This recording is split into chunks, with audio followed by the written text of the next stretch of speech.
We just have to say yes to that. And Ari is joining. Hello, everybody. Please put your name in the chat and something about yourself if you're just joining.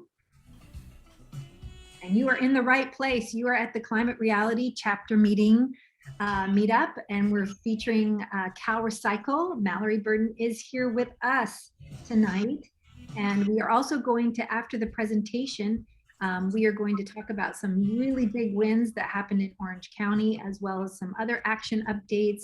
And we're going to have quick updates from each of our committees. So we're looking forward to all that. So please stay, and we will have some question and answer time. And we're also going to have our chapter elections tonight. So we're looking forward to that. So we've done some announcements and introductions, and this is our agenda tonight. And again, please introduce yourself in the chat, share where you're from, what organization, what city you're in. We'd love to get to meet you, and we know a lot of you who are here. And then we're going to, after the presentation by Mallory, we're going to have our chapter elections, and then some chapter updates from our various committees. Also, we've got to talk policy. There's some exciting things that have been going on and important actions that we all need to take. We're going to look forward to April Earth Month, and this year Earth Day is on Friday, April 22nd. So correct me if I'm wrong. And we have an event for Earth Month. The switch is on. We're going to be talking about electrification and how important that is for California. And we're also participating in the Sustainable Living Fair. For some of you who are the first time to Climate Reality meetings, we want to just share that we're super proud that last year we hit nearly 50,000 global acts of leadership on climate and environmental justice.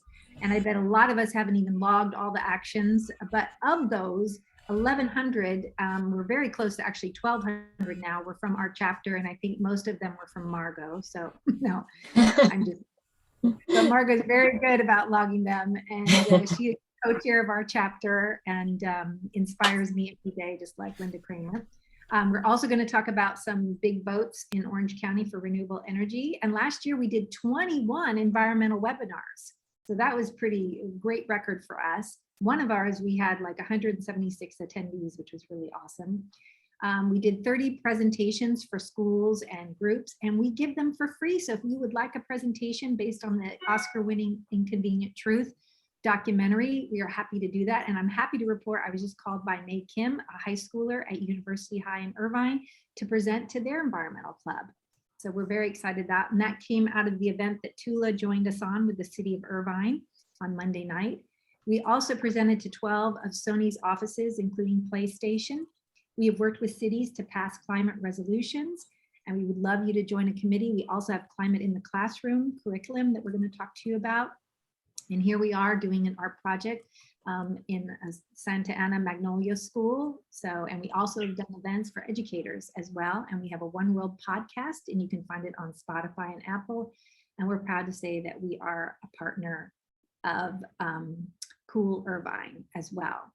Also check us out on the web. There's a lot of cool resources and blogs. And we also have an action hub where you can take action. And if you go to that action hub, we have taken over almost 1,800 actions on that action hub.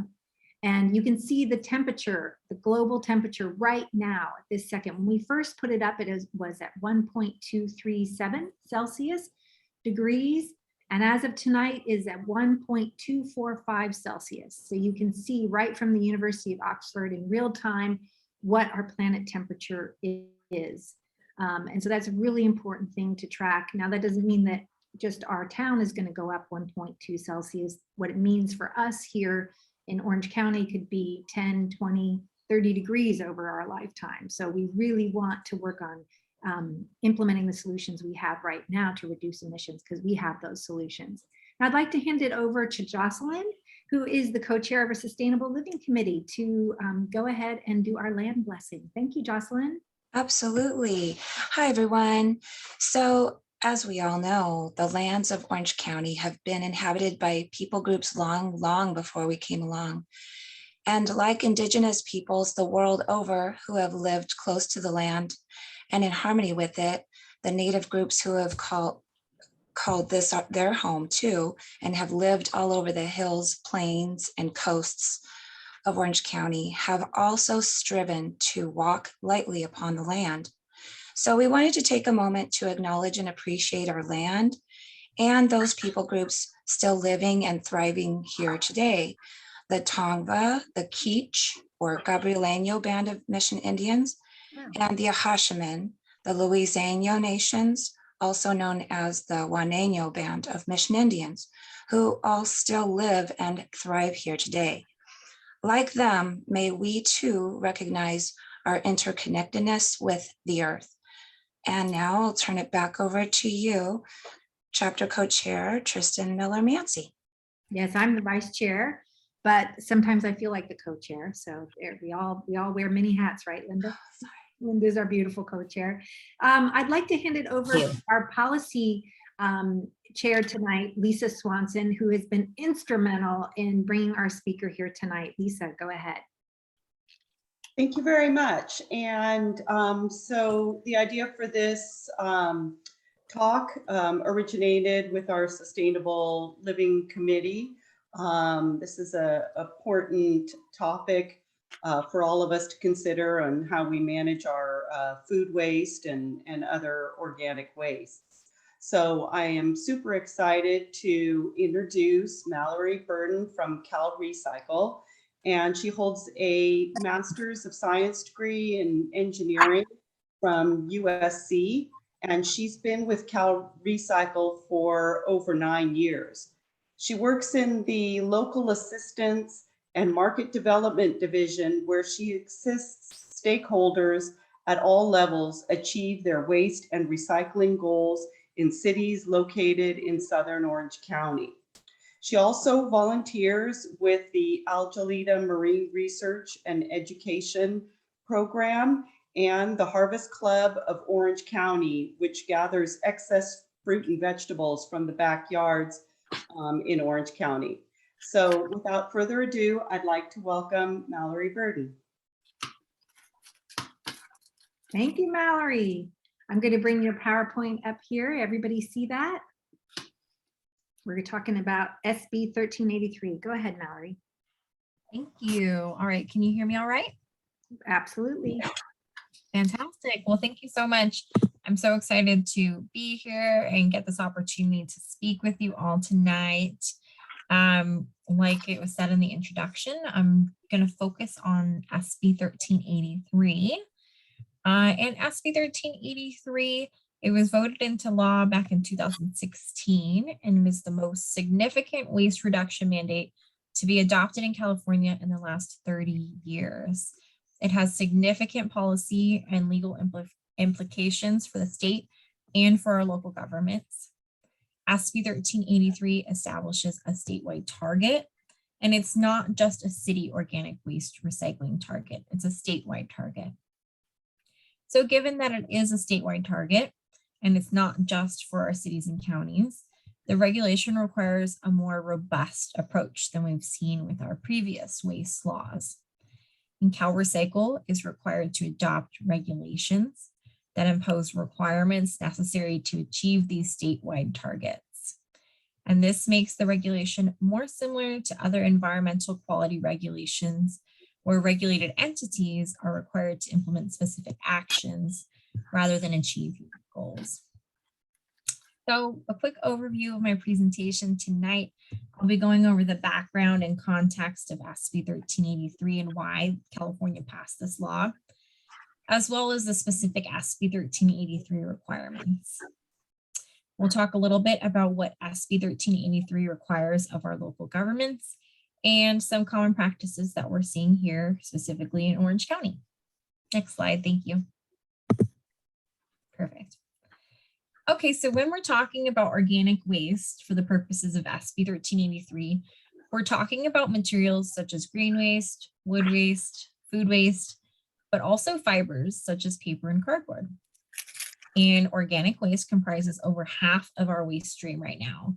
And according to CalRecycle's waste characterization study we did in 2018, food waste specifically comprised 13% of what we dispose. So SB 1383 requires California to recover 20% of our currently disposed edible food for human consumption.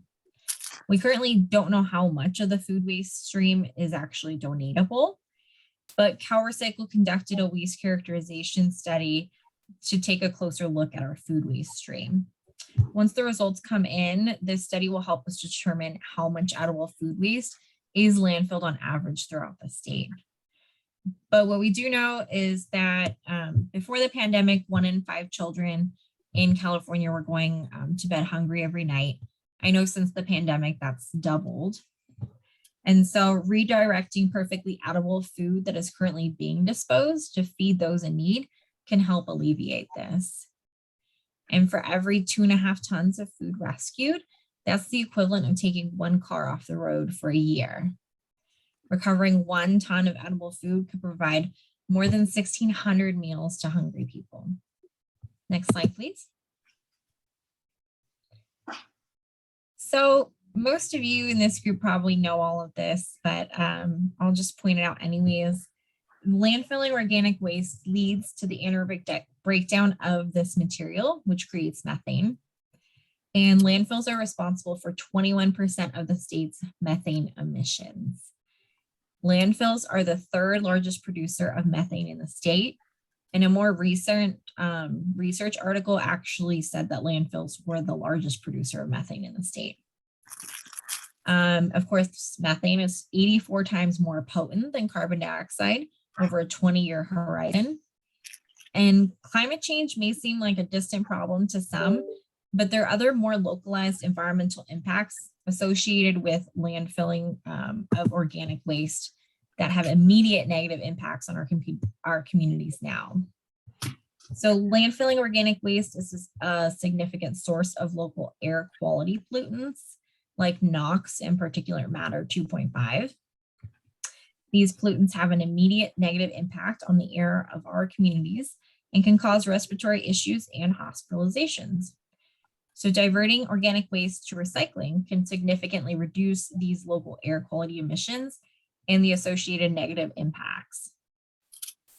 So as you all know, we're starting to see the effects of climate change in our cities and counties throughout California already.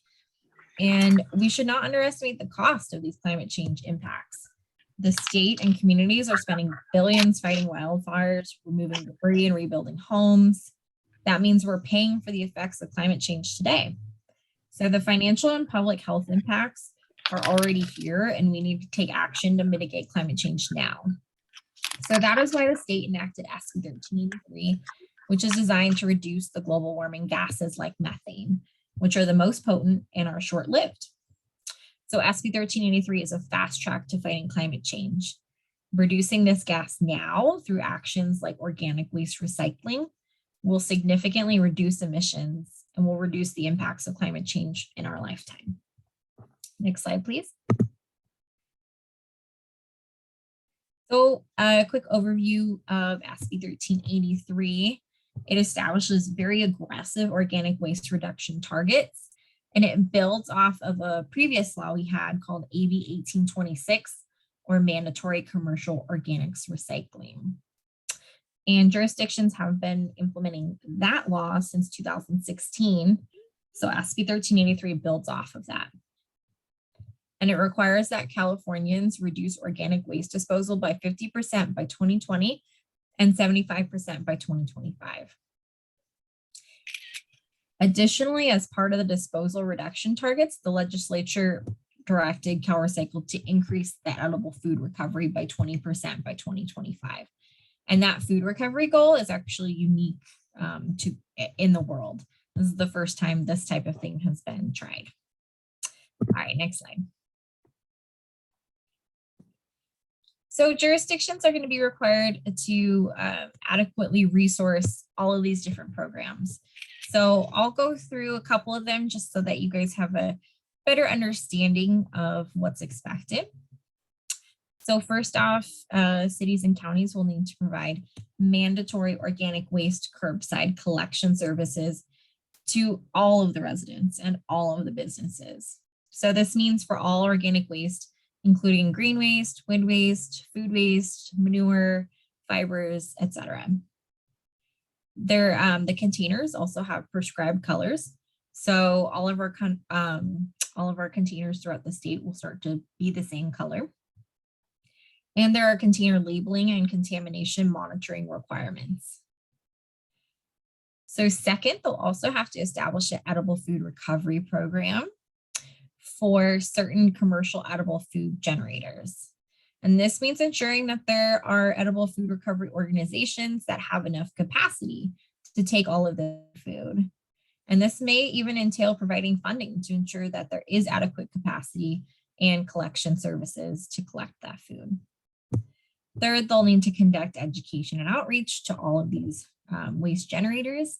And when applicable, education needs to be provided in other languages. Cities and counties will be required to procure certain levels of compost, renewable gas used for transportation fuels, electricity, heating applications, or electricity from biomass conversion produced from organic waste. They'll also need to purchase recycled content paper and paper products.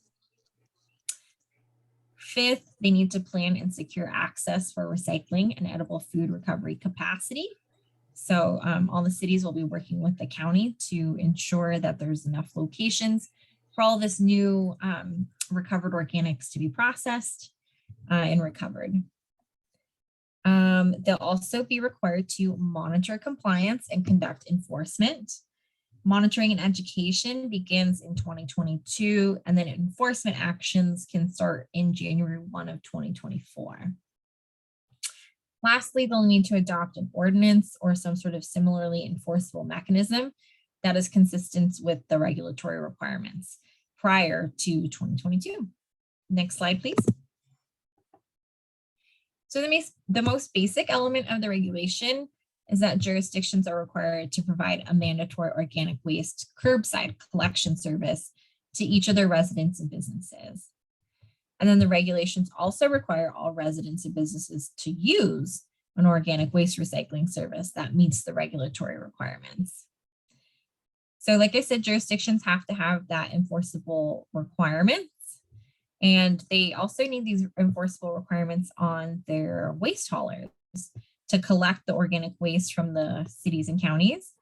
But they also need that enforceable mechanism for all of their commercial and residential waste generators. So there's a lot of detail regarding the types of allowable collection programs, but these are kind of high-level requirements. Each resident and business must subscribe to the organic waste collection service that either source separates the waste or transports all unsegregated waste to a facility that recovers 75% of the organic content collected from the system. So the regulations allow for a menu of collection options you can see here on the screen. You can go for the 1-can system, where basically all the contents are transported to a facility that recovers 75% of that organic waste. So they're doing the sorting for you. You can go for a 2-can system, where at least one of those containers, whichever one includes organic waste and garbage combined, has to be transported to a facility that recovers 75% of the organic content. Or you can go for the 3-can system, where organic waste is required to be source separated. The paper is put in the blue bin, food and yard waste is put in the green bin, and there's no certain recovery rate. There's also this fourth option that we call a 3+ system, where you can go with the 3-can option, but it also allows you to have an additional separation. So for example, maybe a city provides separate containers for the yard waste, like a green container, and then for the food waste, they have a brown container. So you'd end up with these 4 separate containers. So the same rules apply to entities not subject to local control, and CalRecycle will be overseeing those folks. So think, state agencies, the UCs, CSUs, community colleges, K-12 schools, and other entities not subject to local oversight. Next slide. So of course, every city is able to pick a different type of program for its residents, but the most common that I'm seeing in Orange County is that 3-cart system. And many cities have already implemented their residential organic program like they were supposed to starting January 1, while others are still in the process of creating these programs. As a trend, we're hearing about many cities that don't currently have programs having them by mid-year 2022. So keep an eye out for a program coming to your neighborhood. And on the next slide, I'll talk more about SB 619, which was a Senate bill that was passed to allow jurisdictions whose organics programs were affected by delays due to COVID-19 and gives them extra time to implement their programs.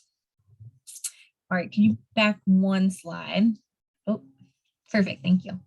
So in a 3-container system, residents and businesses must separate their organic waste, their traditional recyclables, and then items to be landfilled. So these are the colors you'll see. So we have the green, blue, and gray curbside containers. In the green container, that's where you'll see the food waste, yard waste, green waste, and other organic materials. The blue container allows for those traditional recyclables, such as bottles, cans, and plastics, and then organic waste such as paper and cardboard. The gray container is that trash. It's limited to waste that is not organic or recyclable. And if jurisdictions allow organic waste in the gray container, then the contents of the container has to go to one of those high diversion organic waste processing facilities where they can process out 75% of the organic material. And the use of plastic bags or compostable bags in the green containers is at the discretion of the jurisdiction if certain conditions are met. So the regulations specify that jurisdictions may only allow compostable plastics and plastic bags in their grain container if the organics recovery facility has provided written notification indicating that they can accept and recover or accept and remove the material. In common practice, most of the facilities I'm aware of are unable to compost compostable plastic bags and consider them contamination to their compost. So if you have any questions about that, you should check with your city or your local hauler to determine if they're allowing compostable plastic bags as part of their organics collection program. Okay, next slide. So jurisdictions are required to implement SB 1383 starting January 1 of 2022.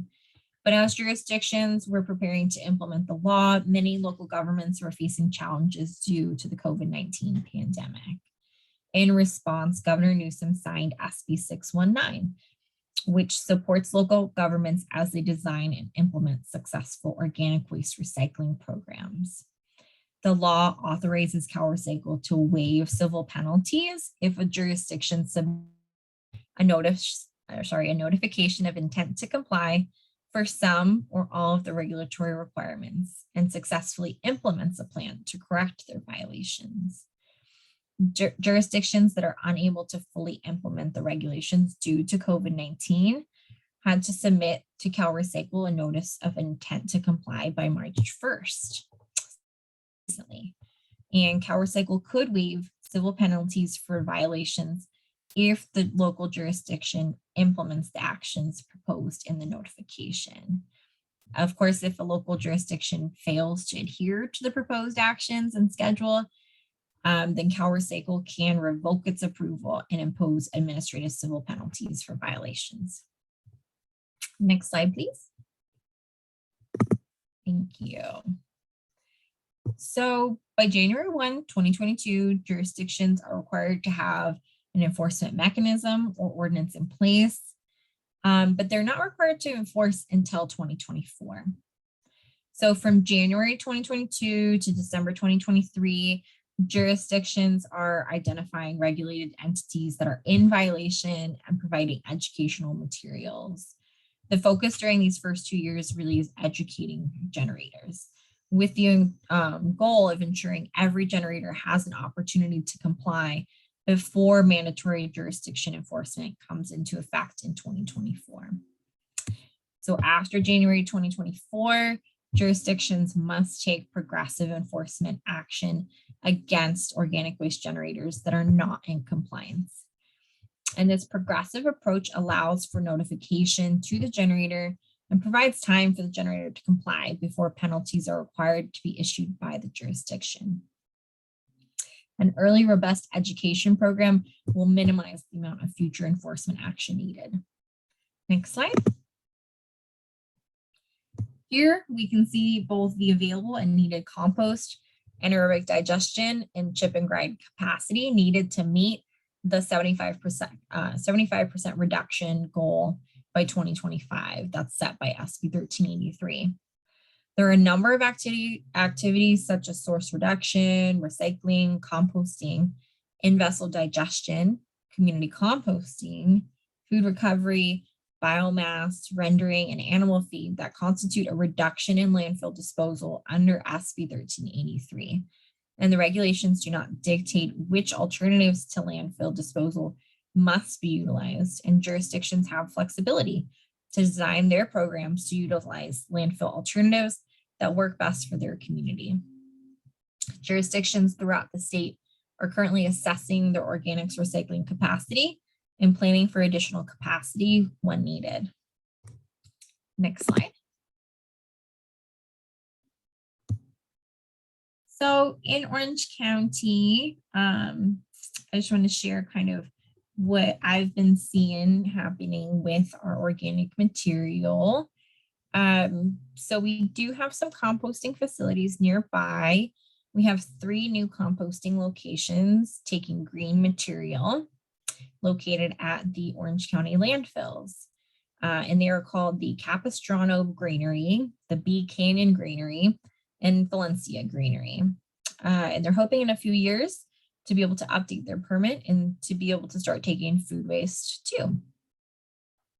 We also have Tierra Verde Industries, which is a composting facility located at the Great Park in Irvine, and they accept green material for processing and composting. We even have Laguna Woods has its own little 3-acre composting facility within their city, and it processes all the green material from their city. We have anaerobic digestion going on. So there's the core facility in Orange that's operating management, and they're turning organic material into a slurry. The slurry is transported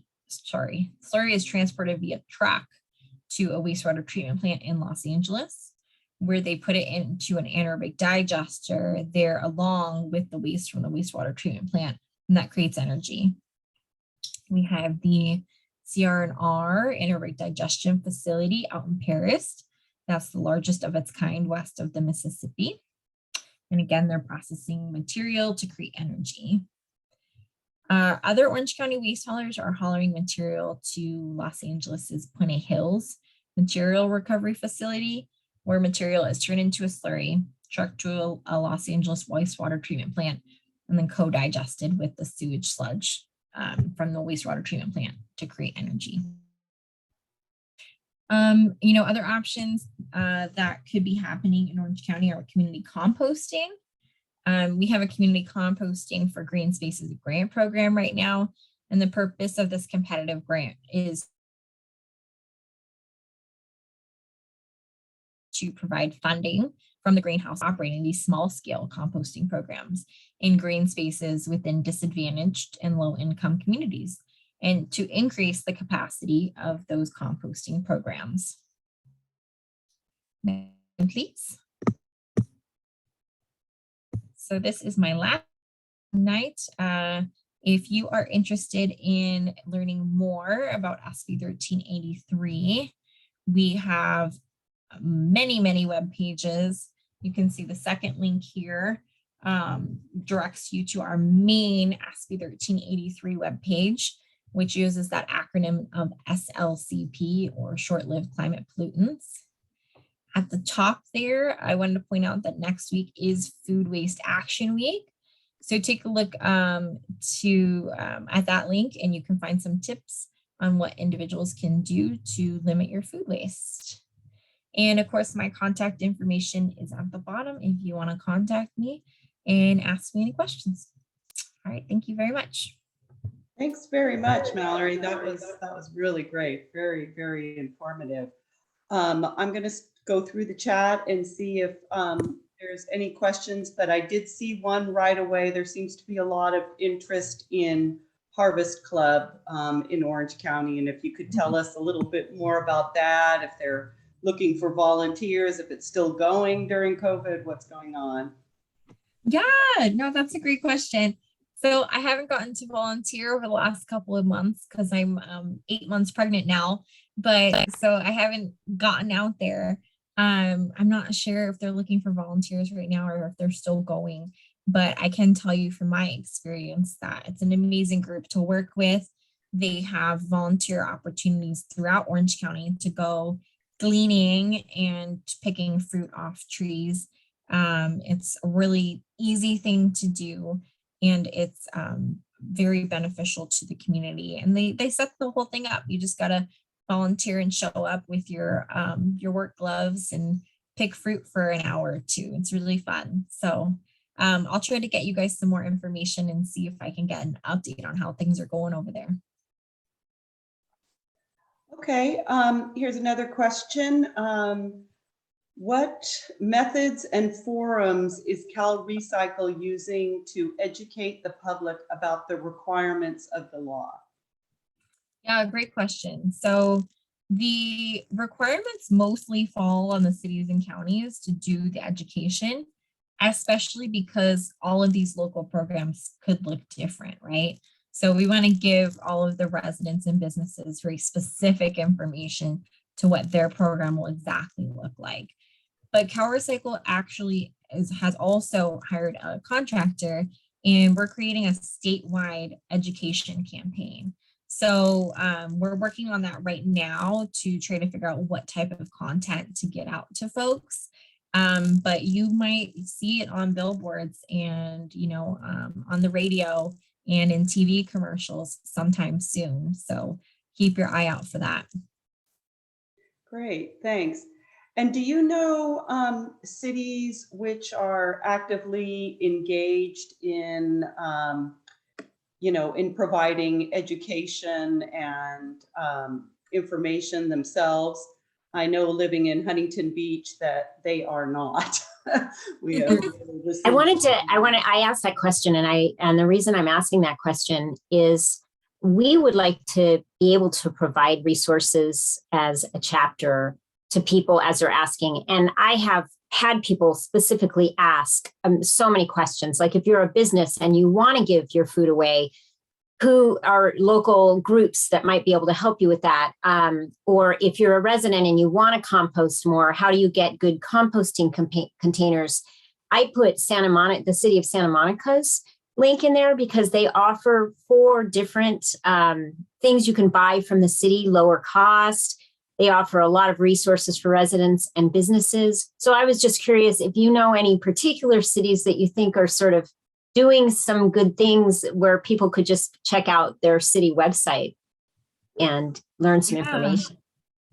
Yeah, I think it's a mix out there. A lot of cities are doing an amazing job. I can think of one I was talking to yesterday. Because it's just fresh in my mind. I was talking to Laguna Beach yesterday, and they're actually even using social media. So if you pull up your Facebook page while you happen to be in Laguna Beach, you'll get a banner across the top that is talking about food waste and food waste diversion. So I thought that was kind of a clever way to go about it and try to reach more folks. But of course, the city websites are always a really good resource.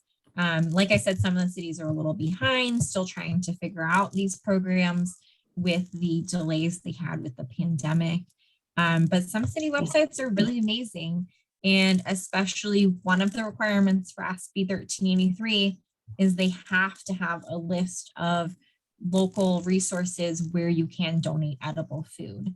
So every city will have a list of locations that you can take edible food. But of course, again, they might be a little behind. So we might have to wait a couple months before we start to see more of this happening.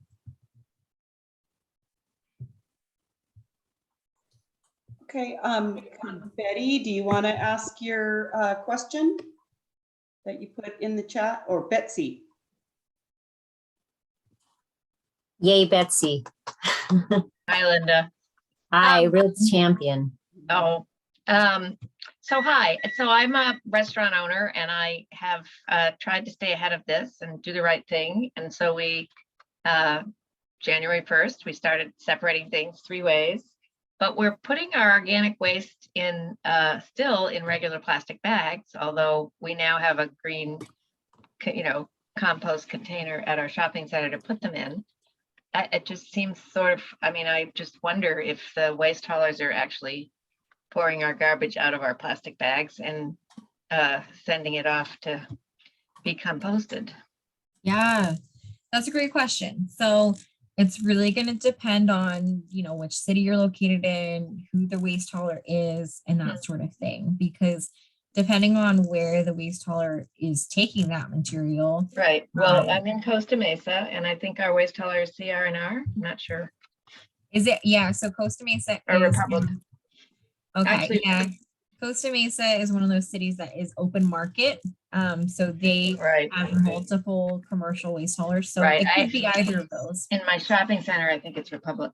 Is it Republic? Yeah. Yeah. So I would reach out to Republic specifically and ask them if they want your material to be in plastic, because you got to check with them to make sure they have the correct machinery to open those plastic bags, to get the food waste out. Make sure that, some of them don't want plastic pieces in the food waste. Other ones, it doesn't matter because they have screening technology to take it out, so they don't care. So really, it's going to be a location. They have, the last time I looked, they had no information on their website. And so the city of Costa Mesa or Republic? No, Republic. Oh, okay. Yeah. Nothing relevant to me, but what is it? It's March, so it's been a couple of months. I can circle back again. And I also didn't see anything on Costa Mesa's website. Yeah. As in our city website is not very up to date on all this. Yep. I can definitely appreciate your frustration with everything being implemented in January and you want to get everything going. It's definitely some cities are still a couple months behind. I had some great advice and counsel from Alexandra over at OCC. Thank you very much. I don't know if she's on this call, but yeah, we're not, may I just say that so far, I don't think anybody's making it easy for restaurants. Yeah. Well, and thanks for the note about the large compostable bags from Smart and Final. The only thing about that is those bags, last I looked, were way more expensive than regular bags. And I have, some budget constraints. Right. Yeah. Well, I do want to say that we with the Green Business Network too, because they come in and help cities, businesses like yours be more sustainable and give a grant for those kinds of costs. Oh, really? Okay. And help you source and find things that are cheaper than Smart and Final and so on and so forth. Sorry, Linda. Oh, good. Well, right. I was going to say the Green Business Network is coming to Costa Mesa.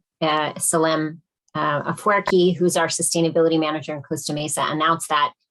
So that will help. But it is having taken a class, and Betsy let us do an audit of her restaurant, a green audit, and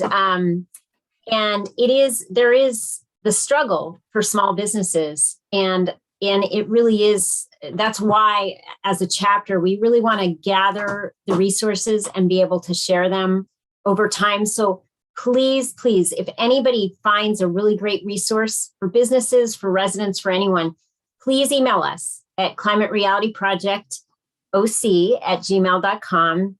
Tristan, can you put it in the link? And we're going to gather a list so that we're another resource for people, because it's a challenge. And we can try to put some of those things on our website. And Mallory, could you kind of keep us on a mailing list or reach out to us as things are coming up? Sure. Craig would like to kind of share. We were talking with him earlier about an event he went to where he was seeing materials on that, which we're going to share in a minute. But go ahead, Craig. Did you want to ask a question? Yeah, thank you, Mallory. I live in Costa Mesa also, and what I'm seeing is that it's very different for apartments and condos and townhomes versus standalone houses. And so I don't have a way to store the bio stuff at my house, so I store it up in containers and take it to my friend's house a mile away and put it in their bin. And So it's my own creative solution here, but can you speak to that? I see that there are services now that will come pick up organic waste for businesses.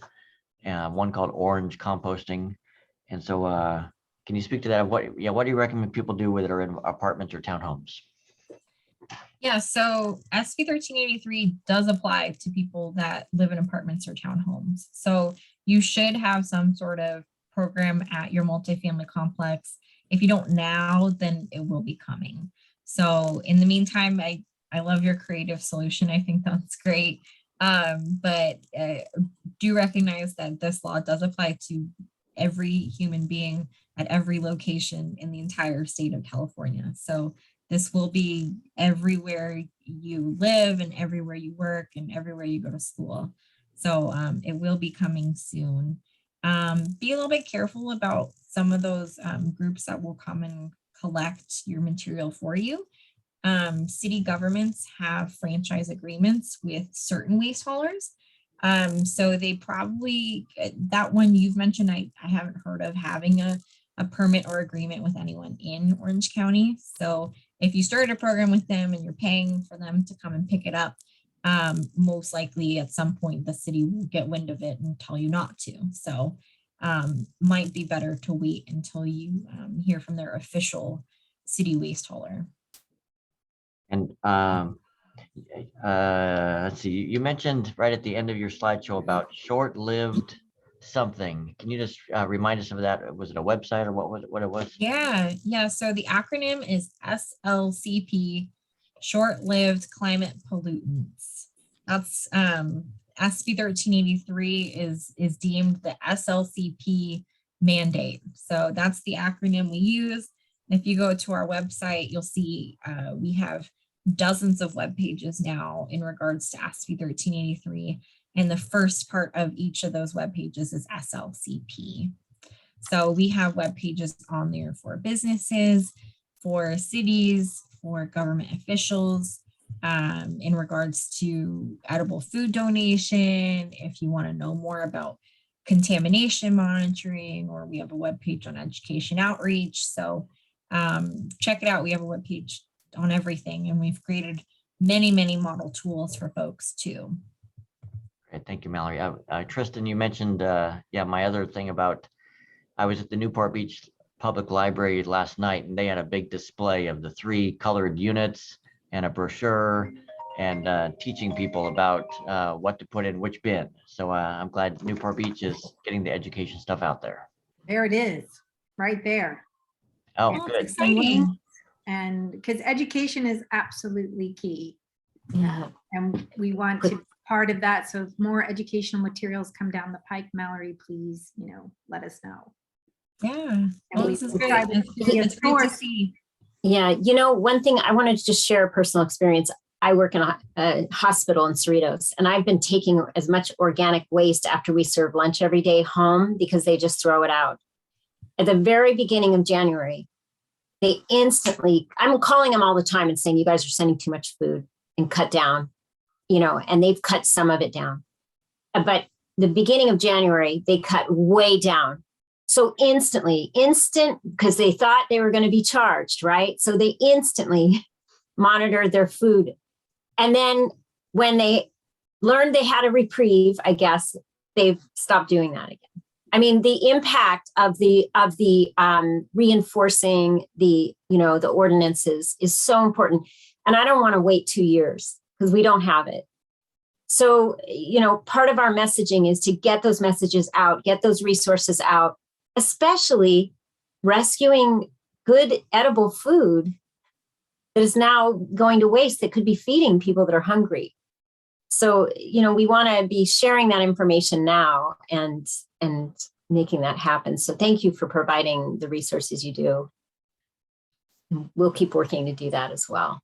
And at a minimum, I guess we can share that link that you gave us to, businesses and organizations and just let them know that there are tools out there. Mm-hmm. And if Mallory, if there is a good website, please put it in the chat that you think is, or, a main page that you feel like we should share. We will add that to our website as well because we want to be a resource, and we'll share some of these tools. I think we're going to be able to share some of Mallory's slides as well to the team. So if you do need them, you can email us at Climate Reality and we can get those to you. Lisa, did you want to do one or two more questions? I see some more in the chat, and then we'll go to our chapter meeting because we want to. Yeah, there was one question actually about plastics. And I think it was more, with all these changes that are happening, with our bins and things like that. And then, of course, we know that we can't ship our plastics to foreign countries anymore. So I know it's a big topic, but could you kind of highlight maybe about some of the changes that are going on with plastic recycling in Orange County? Yeah, you guys are really on top of it. So yeah, like, there's been a lot of changes internationally. California, traditionally was taking all of our recyclable baled plastic and sending it overseas. And it was maybe being recycled over there or maybe not. It's kind of hard to track it once it's over there. And of course, there's a lot of implications to the societies over there, it not being clean and, children sorting and that sort of thing. So we're moving away from a lot of that. There's legislation that prohibits that now from those countries and from other organizations. So what we're seeing now is we can still recycle and put our plastics in our traditional recycling can. It goes to the material recovery facility and they do their best to pull it out and group it into the different numbers of plastic and make it marketable. The markets aren't as strong as they used to be. So not as many businesses exist that want to take these recycled plastic, these baled plastics anymore. So some plastics, certain numbers aren't as desirable or even recoverable like they were a couple of years ago. So again, it's really a case-by-case basis that you really have to reach out to your trash hauler to see which recyclable plastics they want you to put in which bin, because it really just has to do with, at the end of the day, if they have a market to sell those bales to. If they do, then they'll, they want you to put it in the recycling bin. If they don't, they want you to put it in that landfill bin, because if we're putting plastics in our recycling cart that they can't recycle, it ends up just being contamination for them. It's one more thing for them to sort through, one more thing for them to make sure it doesn't end up in their clean plastic bale. Because if it does, then that plastic bale is less marketable for them. So they're doing everything they can to make sure that the plastics are really clean. They all are sorted by number, and we have to do our part too, and not wishfully put plastics in our traditional recycling can if they can't be recycled. So at the end of the day, we're really talking about refusing items that aren't recyclable, reusing them, because sometimes recycling isn't an option. Good, We need a great class point. on that. Okay, let's do one last question. I think one source of big confusion, on 1383, in addition to those supposedly biodegradable plastic bags, is animal waste, and whether that can be, composted. And also in the case of cats, if you've got, kitty litter, if you've got a more organic based kitty litter, in the question, it was about wheat based kitty litter. Does that go in organic waste? So everything I'm hearing is all of that should definitely go in the landfill container. But that specific product, I've never had a question on. Again, that might be something to call the waste hauler and see if they'd be okay if you put that in the compost bin. But I'm not sure how much research they've done on that. They would have to kind of take it to their compost facilities, see how long it takes to compost down. So I'm not sure if they would want you to. They're probably going to tell you to just put it in the trash, I'm betting. Yeah, that's from like Newport that has, one of the more, I guess most advanced programs here.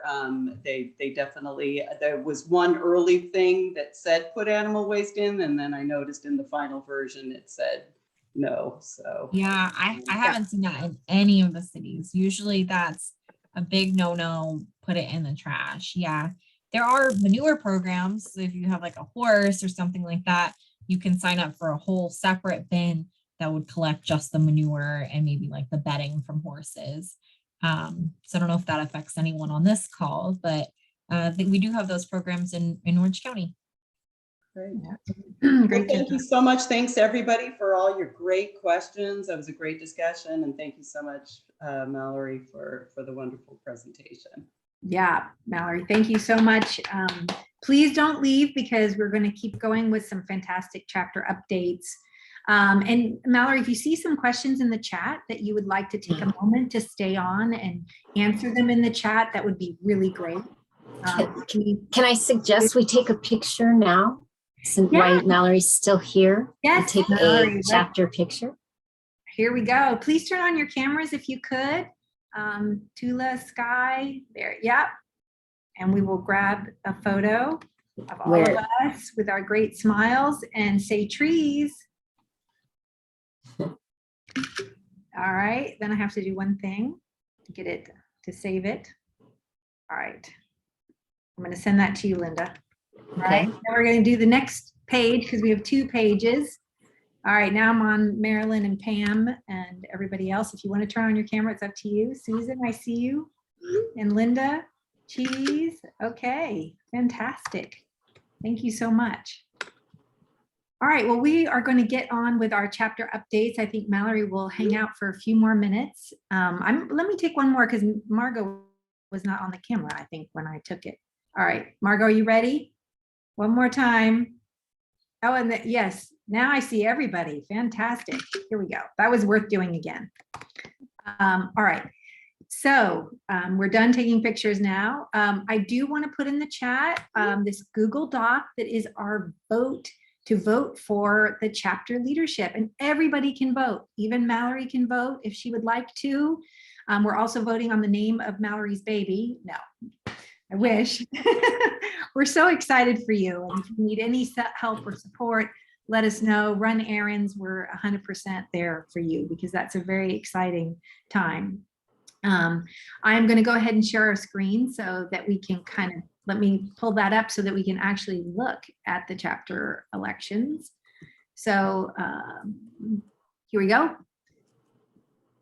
So it's that time of year and you know how important your vote is. It makes such a difference. So if you can click on that link, maybe Danny will play a little bit of music. We're just going to do 2 minutes for you to enter your email and have you vote for chapter chair, for the vice chair, and feel free if you would like to run for any of the other positions that we have open, like membership, treasurer. Margot is our chair for the Irvine Cool Blocks program, and Lisa Swanson for policy chair. And we've got our youth action committee chairs, Sky and Tula, and Ari as well is our youth action advisor, as well as Pam and David. We're also looking to do more with the Green Schools campaign. So go ahead and start voting real quick. You don't have to vote if you already voted. We're just one vote, one person. So thank you for asking, Charles, and thank you for voting. But we also are hoping that everyone or anyone would want to be interested even in participating in one of our committees. Maybe some of our committees only do 3 or 4 events a year. And it's great to have the support if there's something you're interested in, like the sustainability and zero waste things, or local city action. If you just want to represent your city, you can let us know that, and then I'll be in touch with you because I am the chair of that group. So Yeah, and no experience necessary. You don't have to feel like you have to have tons of hours to do this.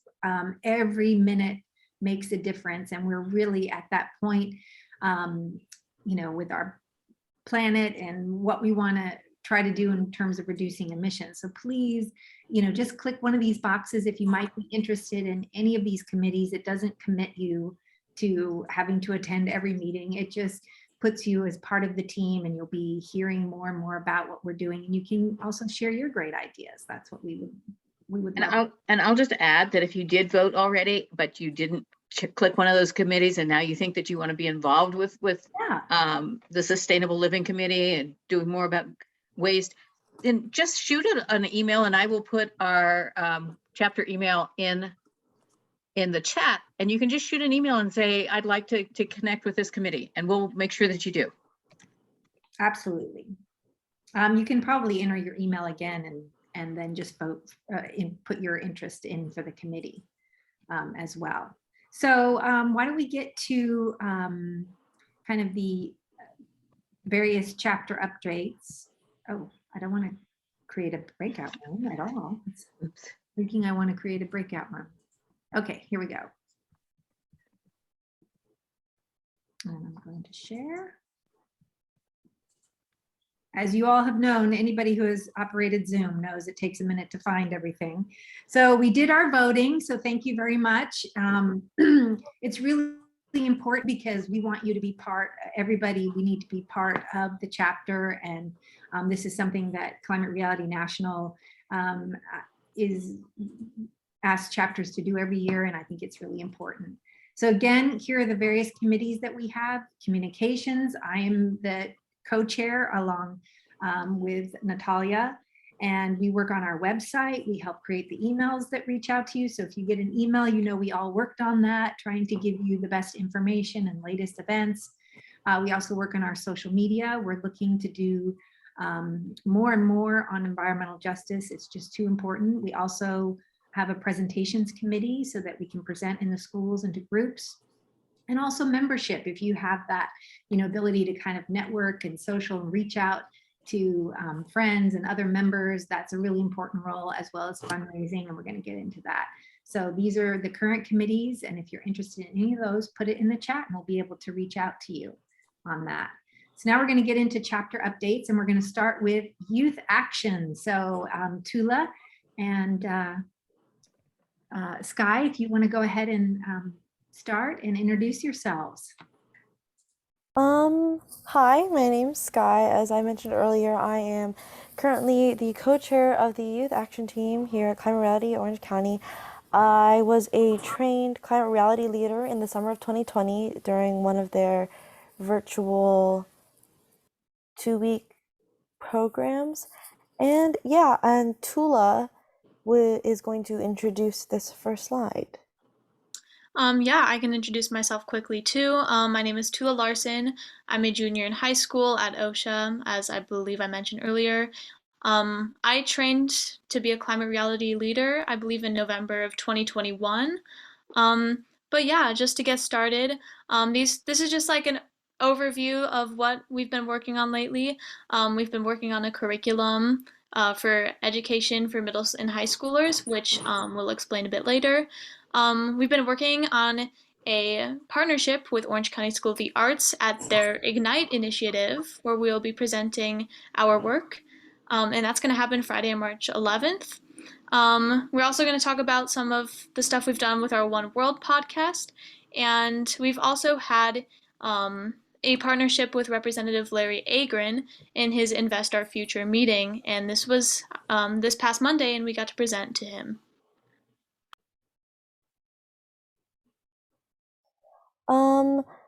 This is us. Tristan, she's our advisor and our communications mentor. As I said, I'm Sky. I'm the co-chair. I'm a freshman at OSHA in the Classical Voice Conservatory. And this is Tula. I don't know if she mentioned this before, but she's also part of Reform and Sustain, one of the groups that we've had the opportunity to collaborate with in the past couple months. So one of the things we've been working on recently is our curriculum project. It's been about a year and counting. We've taught at over 5 schools this year, and our curriculum has been implemented at the Immaculate Conception and Hicks Canyon Elementary Schools, and we have curriculums for things such as energy, a guide to COP26, biodiversity, the water cycle, you name it, and we are currently working on expanding our topics for our curriculums. And we want to use this as a template for other teachers, that way they can create their own climate curriculums. Sorry, my brother's playing trumpet downstairs, so if you can hear that, I apologize. But anyways, we actually submitted a proposal for the National Conference of Teachers of English in November, which would be in Anaheim. It would basically be a presentation where we can share our curriculum, what we're doing, and the importance of eco-activism in youth. And we partnered with Dr. Catherine Allen, a professor at the University of Washington, Oshkosh, and Dr. Catherine Lammert, assistant professor at the Texas Tech University. These are really great opportunities as we could interact with a more academic style of climate change advocacy. And we also, as I mentioned, we developed a relationship with Reform and Sustain, and we are planning potential collaborative events, and we are doing cross-collaboration within groups. We attend the Reform and Sustain meeting, and sometimes they attend some of ours. So it's a really great way to interact with other youths and just share what we're doing. And this this presentation would be a 70-minute lecture-style presentation on youth and climate activism to basically demonstrate our curriculum, what's working, what's not, and its impacts. And the picture that we attach is just an example of the proposal, how we talked about what we think of writing and the language that we use when we teach kids. That is so fantastic. And then we also have the One World podcast that's been active from February 2021 to November 2021. We're currently on a brief hiatus. We have 9 episodes and a 30-minute average runtime, and it was run by David Hahn. He's currently the co-chair of the youth action team, but he's currently inactive as he is a senior. And we are looking for somebody to take over the podcast. And I met with Councilman Larry Agrin, and we are potentially going to do a collaboration with his podcast and ours. He's a council member for the Irvine City to basically discuss our climate activism and the recent bills that have been passed. Well, good news, Sky, is that actually we did record some more One World podcasts. We kind of snuck them past you. So we just posted one with Linda and Margot. And we have a new one with Sophia Kiani, who is the United Nations rep for youth and a youth advisor to the UN. So please listen to them. I always say this, but Lisa sometimes listens to them on her run, but when you're out and about, check them out. I think you'll find them really informative. Okay, just some extra information. You can see just a slide below. We have the Fridays for Future climate strike that we are collaborating on with both Reform and Sustain and Fridays for Future. One of their national climate strike dates is March 25th. So on that day, we will be participating in 2 strikes. The first one is the one at Orange City Hall. It's on 10 a.m. on March 25th, so mark your calendars. And the second one, if you can attend or just at a later time, is at the Anaheim City Hall at 4:30 p.m. And I don't believe there's a slide for this, but just some extra information. We are working with Reform and Sustain and Citizens Climate Lobby on their upcoming Sustainable Living Fair, which it will be held on May 21st, 2022 at the Brea Congregational Church. And there we're working on many booths and panels for people to present their stories and talk about what they're interested in. We have aquaponics, hydroponics. We're looking into inviting Indigenous speakers and also doing music and poetry. And it's just an amazing event for people to make connections with other environmental activists. And the Youth Action Team is working on putting together our own presentation, our own panel, and also presenting possibly music and poetry. And this is another thing that we are likely going to be collaborating on with OSHA to work with us and provide that music and poetry for the Sustainable Living Fair.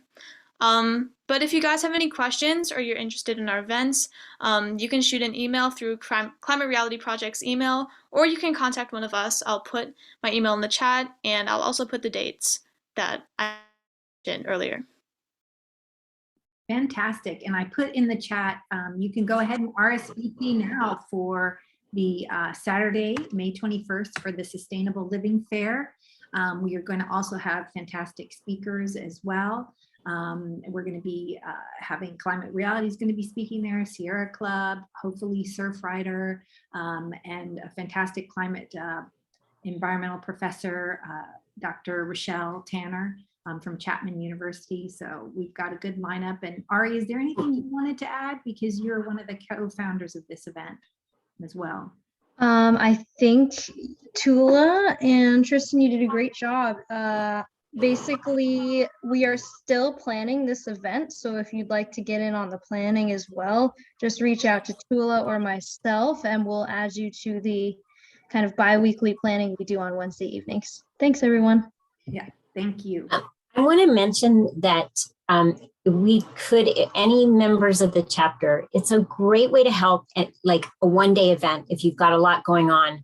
Our events that we do like this, like the Sustainable Living Fair, we always need volunteers. If you just want to work the table for an hour or you want to help, you know, help like planning, like Ari said, it's not a lot of work, but it just means so much because we can't really do these events unless we have a few people helping with the tabling.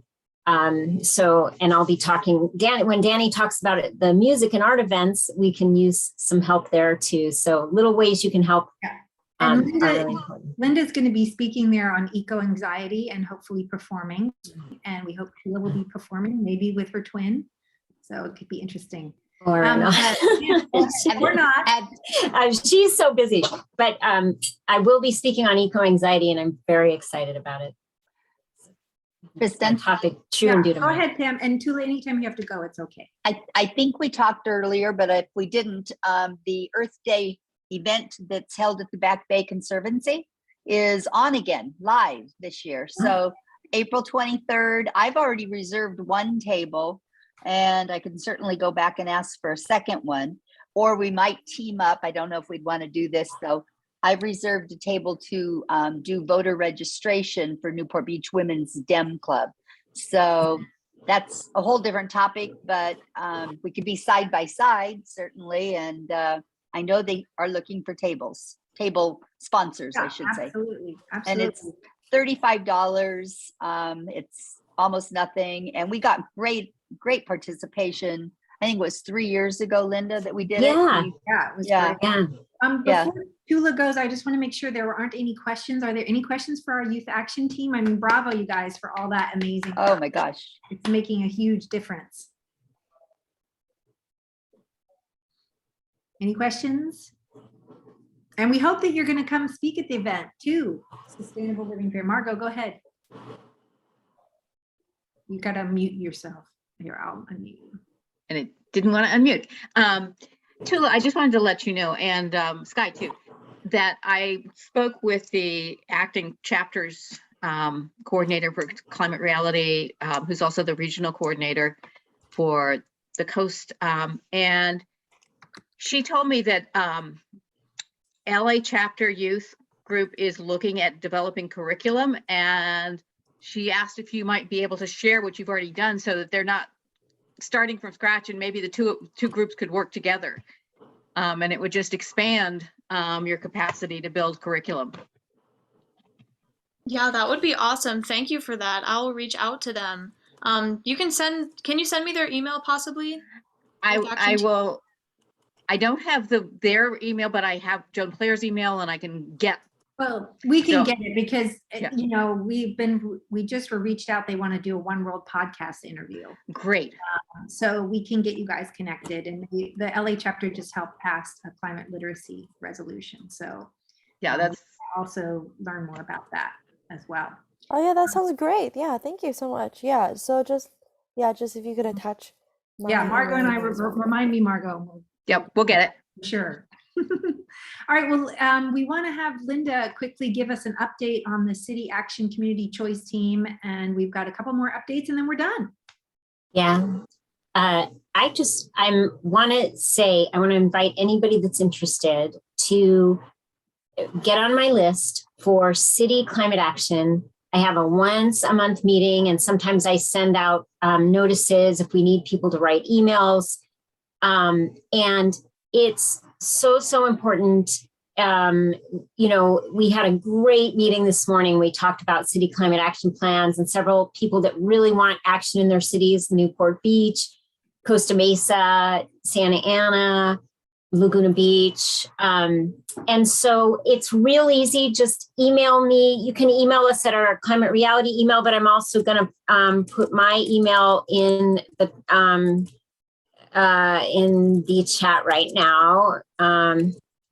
And you can email me, and I will just add you to the list and notify you about our monthly meetings and about some city climate action.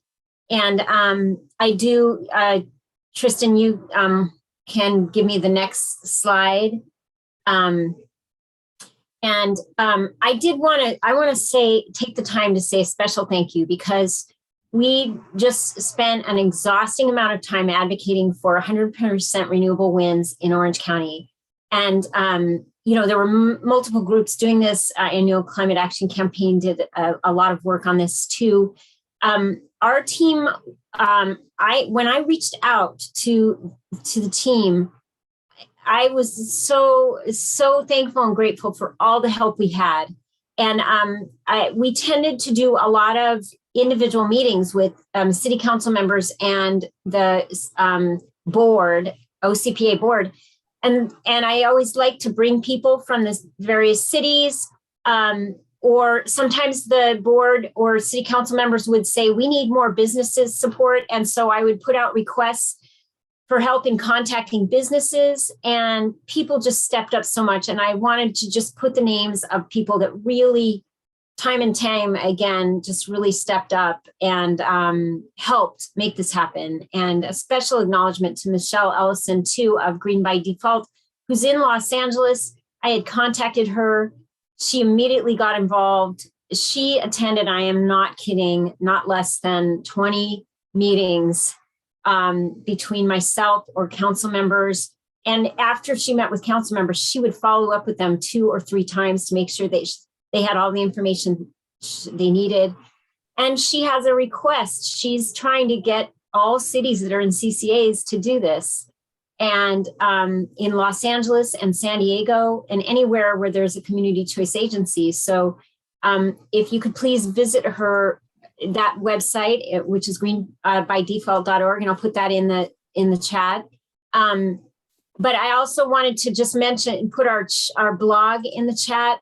And I'll do that in a minute. And if you could read our blog, it kind of says more about what this 100% renewable energy win is. And the last thing I'll say is that Pam, we in 2019, before COVID, we were very active in tabling and doing community outreach, and we're getting back to that. It looks like we're going to maybe even be at Newport Bay, Back Bay, and one of the things we do when we table is educate people with one-page flyers and different things and myths and facts about community choice energy. There is a ton of misinformation out there. SCE is our biggest enemy.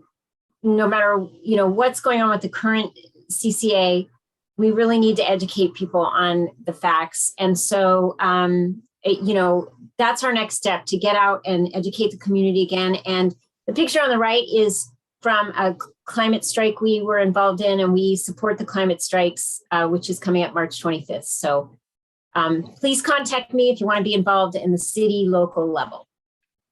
Thank you. Fantastic, Linda. I mean, like you showed in your presentation this morning, community choice energy is the biggest way we can reduce emissions, and also create a more resilient grid, less pollution in our community, better health, all of those things. So it's really important, if you are in a city that has not joined a community choice energy program, we want to know who you are, and please consider joining. And we can give you the tools and support to just start reaching out to your city council. They want to hear from you. So we have an arts and entertainment committee. I think we're one of the only chapters that has a special arts and entertainment committee. So I'll hand it over to you, Danny. I'm Danny Gray. I am the chair of the Arts and Entertainment Committee, secretly known as the chair to the Cool Event Committee. Right. Anyway, I'm also in charge of production at the Laguna Beach Cultural Arts Center. And on March 16th at 7 o'clock, we're going to do a screening of the movie I Am Greta. And after that, we're going to have some environmentals. We're going to have an environmental panel, which will be facilitated by Linda Kramer. The event is free. Donations are always welcome, though. And we are going to set up a table. And if you would like to man the table, we can use your help. Just contact myself or contact Linda. Next screen. April is Earth Month. And at the Laguna Beach Cultural Arts Center, we're going to have environmental movies every Wednesday. And I'm also looking for talent that may have songs or poetry related to the environment or nature or climate change. And if you would like to perform, please contact me. The email here. Okay. And Danny, when you're done, throw in your email into the chat. I will. And Google Doc, because if I do it, everybody sees what I'm doing. Okay. Thank you. All right. T-shirts. I'm going to order T-shirts next week. And if you're interested, please fill out this form, and I'll put that into the chat. And you can see here, Roger is proudly displaying his Climate Reality T-shirt along with his legs. Yeah. Next screen, please. And this is what the T-shirts look like. It's going to be a donation of $25 for the T-shirt. And if you're a student, we're going to try to provide some assistance in obtaining a T-shirt. So when you fill out the reduced donation, when you fill out the form, there's an area down there for comments. Just indicate that you are a student. Absolutely. I think that's it. Fantastic. So Jocelyn and Lisa are our co-chairs of the Sustainable Living Committee.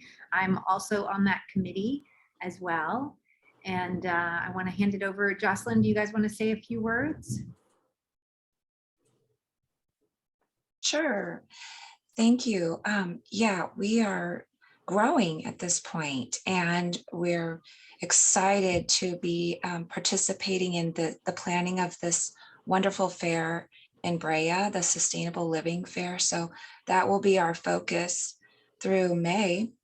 And I'm really happy to be working with Tristan and now with Fran Delaney Barron and Marilyn Palomino. And we will be working with the larger committee too, twice a month to plan all of the activities and events that are going on with CCL and Ari, and who is doing a fabulous job, along with Dennis, forgot his last name. Arp, thank you. So that's something you know about Climate Reality is we love to partner with other organizations. So the more the merrier, we can get more done together. And so we are joining forces with Citizens Climate Lobby and Reform and Sustain and a number of other groups. And we'd love to have groups that you work with table at the event or participate in the event some way, or if you have a favorite vendor that you think is eco-minded, please let us know. Now I'm going to hand it over to Lisa, because this is really important tonight that we hear more about these bills. Okay, there we go.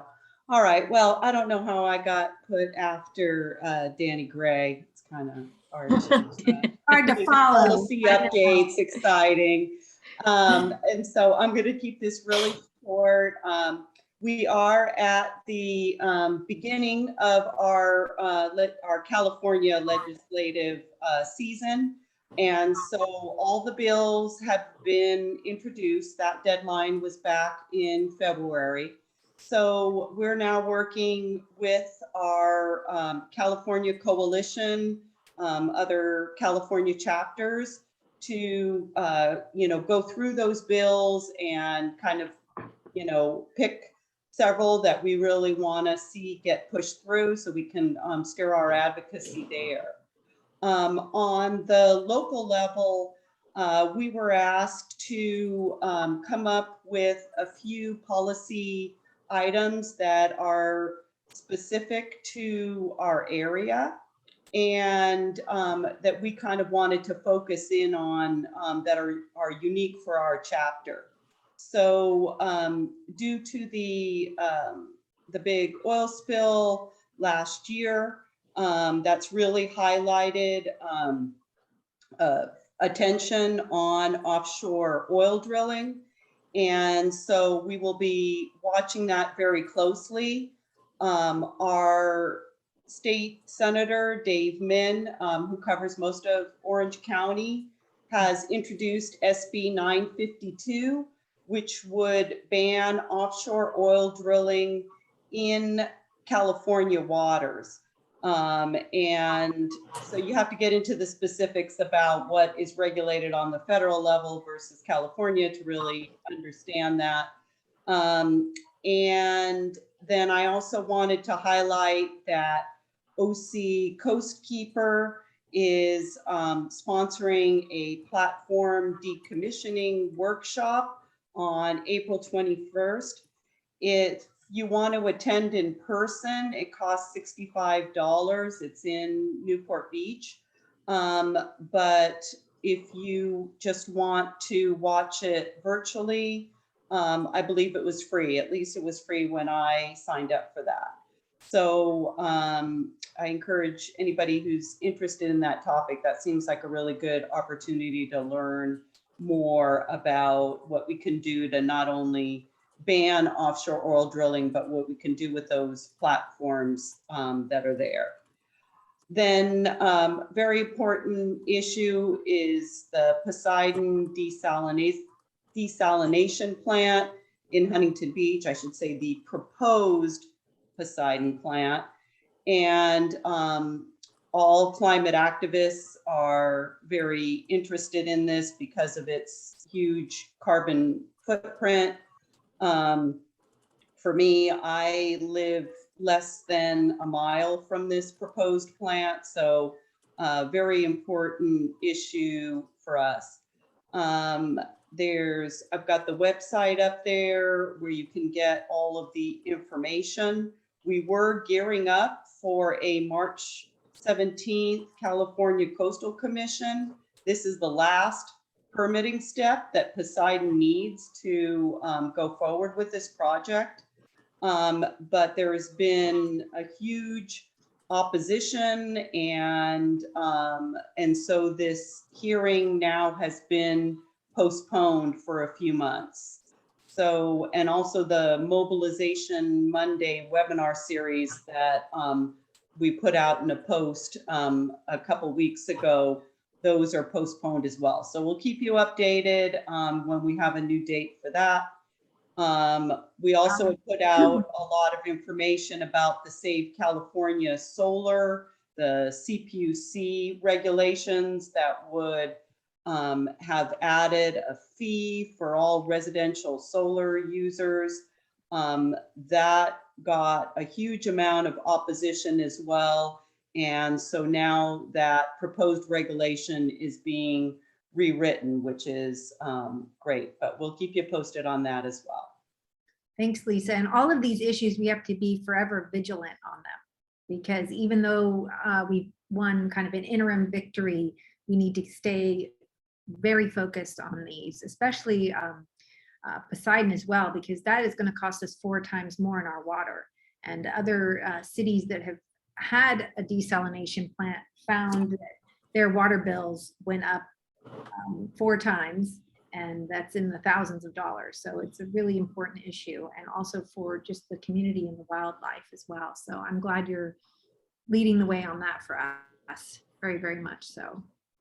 I just want to remind you, we're going to have a quick meeting for sustainable living and policy, if at all possible, on March 9th at 5 p.m. So we'll be emailing the team out that we're just going to have a quick meeting before our Sustainable Living Fair planning meeting. So we'd love to see you there. And we'll be reaching out to you to try to pick a really good date that works for everybody on the committee. But we wanted to give you a date to hold. And also you can go to our action hub here on our website, www.climaterealityoc.com, and you can take actions on these very issues that we just talked about tonight. And it's a great way to quickly show your support for a cleaner, better world. So, and these are the ways to reach out to us on Climate Reality: our email, our Facebook, Instagram, and Twitter. You can DM us on any of those and we will get right back to you. So we're looking forward to staying in touch, and thanks for everybody for staying so long so that you can get the latest chapter news. Is there anything else that we'd like to add? Oh, we didn't do cool blocks. I'm sorry, Margo. I always say, I sent you, I know, Margo's going, what happened? Let me find it real quick. just real quick, and if people want to watch the video, we can stay on, but the Cool Block program in Irvine has started. The first cohort is underway. Ari, I hear your team is going gangbusters. Linda and I are both working coaching teams. Did you want to say something? No, I just said woohoo, because it is. Yeah, It is. yeah, woohoo. And it's great. It starts with walking the block to recruit members for the Cool Block team. Linda and I have both been walking blocks with people.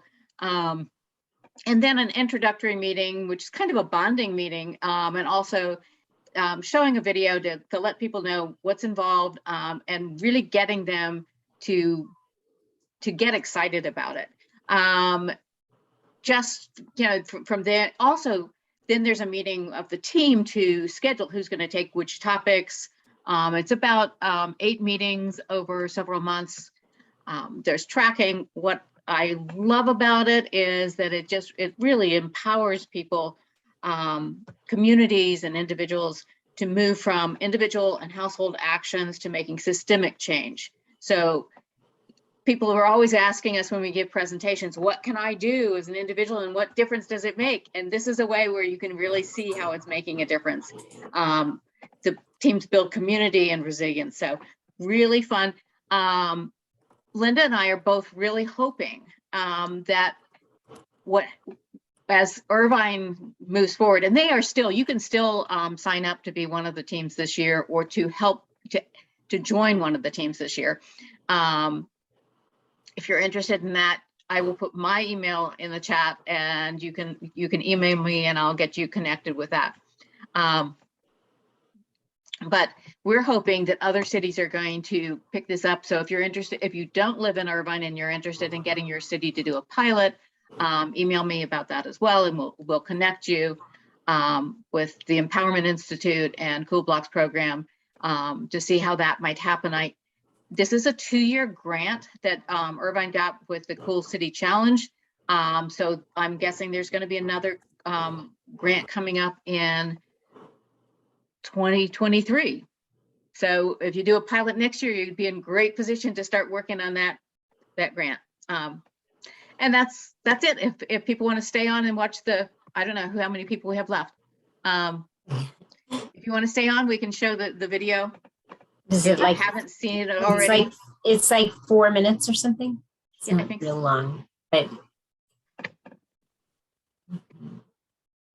Linda, can you pause the recording so that we Yes. don't make it too long when we try to send it to city council members, and I'll get the video ready.